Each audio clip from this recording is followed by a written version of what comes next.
Her vil jeg vise, hvordan I importerer Add to Cart fra Google Analytics 4, når I opretter det som et key event, så det er klar til at blive brugt som en indsigt i Google Ads. Her har jeg en konti, og for at komme ind til den view, så går man ud i Goals, venstre side, klikker på Summary, op under Conversions, og så kommer man ind i det her view. Så klikker I på Create Conversion Action.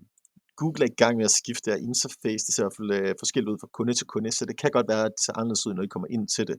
Men det plejer at være relativt intuitivt. Når vi vil importere Add to Cart fra Google Analytics 4, så skal vi klikke på Import herover. Der kan I også se, der står Google Analytics. Klikker på den. Klikker ned på Google Analytics 4 Properties. Klikker på Web og trykker Continue. Jeg har allerede importeret Add to Cart på den her konti, men hvis jeg ikke havde, så vil der ligge en linje hernede, hvor der står Add to Cart, og ved den her linje vil der være sådan en firkant her, hvor jeg kan sætte flueben i, sætter flueben i den, og trykker på Import and Continue. Og når jeg så har gjort det, så vil den så blive lagt herude under Add to Cart, og her kan I se, der har jeg allerede 2. Når man importerer Add to Cart, så vil Google altid sætte den som et primært konverteringspunkt. Og det betyder, at Google vil begynde at optimere på det på din konto, hvis du kører noget smart bidding af en art.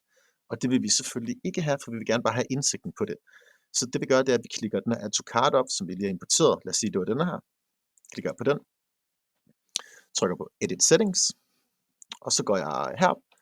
Og så når jeg importerer den ind, så vil Google højst sandsynligt have markeret den her op, hvor den så Used for Bidding Optimization.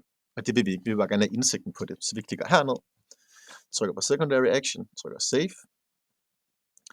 Og så kan man også godt gå ind og give den en 0-værdi, fordi lige nu så er den sat til en værdi. Jeg har allerede sat det op på forhånd, men lad os sige, at jeg ikke vil have en værdi på min Add to Cart. Jeg vil gerne vide, hvor mange bliver registreret. Så klikker jeg herned. Og når jeg så har gjort det, så klikker jeg hernede på Counts.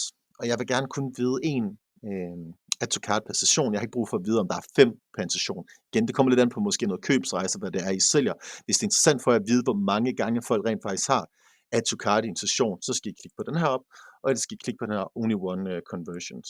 Vi plejer som udgangspunkt i Gina at køre med den her med. Trykker den på, trykker Done,